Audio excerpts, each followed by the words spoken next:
guys. So today we're going to read the story Those Shoes. It's written by Mary Beth Bolts and it's illustrated by Noah Jones. And I think if you've ever had a pair of really cool shoes that you wanted really bad, you'll like this story. I have dreams about those shoes, black high tops, 2 white stripes. Grandma, I want them. There's no room for want around here. Just need, Grandma says, and what you need are new boots for winter. Brandon T comes to school in those shoes.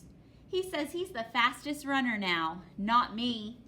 I was always the fastest before those shoes came along. Nate comes to school in those shoes. Antonio and I count how many times Nate goes to the bathroom.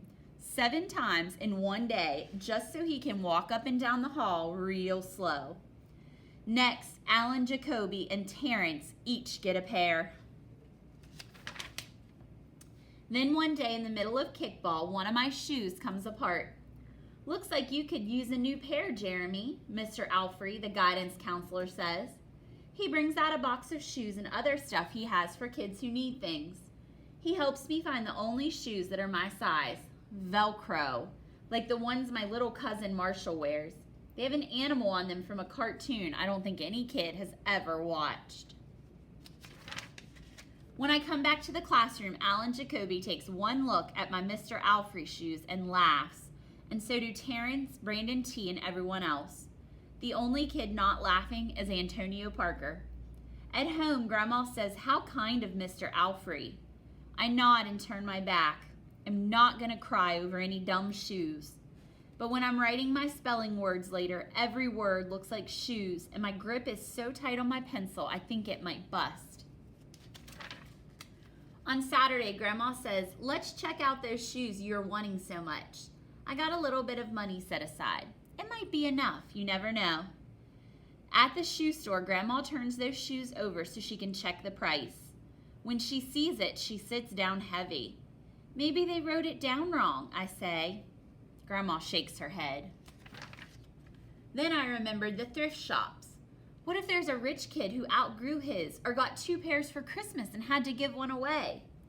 We ride the bus to the first thrift shop.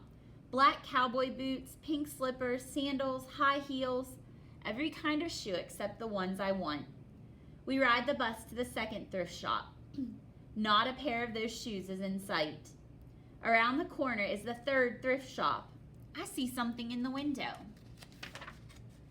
Black shoes with 2 white stripes, high tops, perfect shape, $2.50.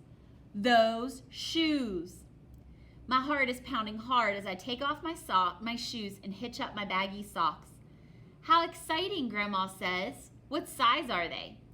I shove my foot into the first shoe, curling my toes to get my heel in. "I don't know, but I think they fit." Grandma kneels on the floor and feels for my toes at the end of the shoe. "Oh, Jeremy," she says, "I can't spend good money on shoes that don't fit." I pull the other shoe on and try to walk around.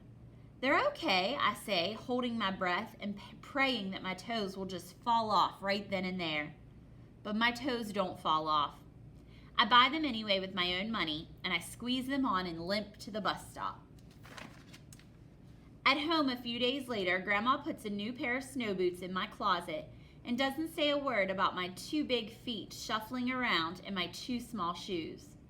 "Sometimes shoes stretch," I say. Grandma gives me a hug.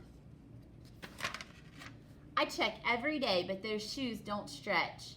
I have to wear my Mr. Alfrey's to school instead. One day during math, I glance at Antonio's shoes. One of them is taped up and his feet look smaller than mine. After school, I head to the park to think. Antonio is there, the only kid who didn't laugh at my Mr. Alfrey shoes. We shoot baskets. A loose piece of tape on Antonio's shoes smacks the concrete every time he jumps.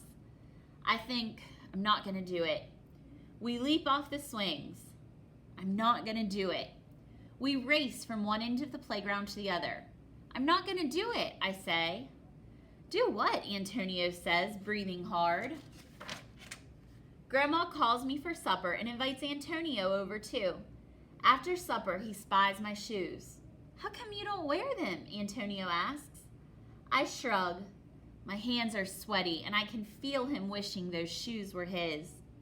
That night, I'm awake for a long time thinking about Antonio. When morning comes, I try on my shoes one last time. Before I can change my mind, the shoes are in my coat. Snow is beginning to fall as I run across the street to Antonio's apartment. I put the shoes in front of his door, push the doorbell, and run.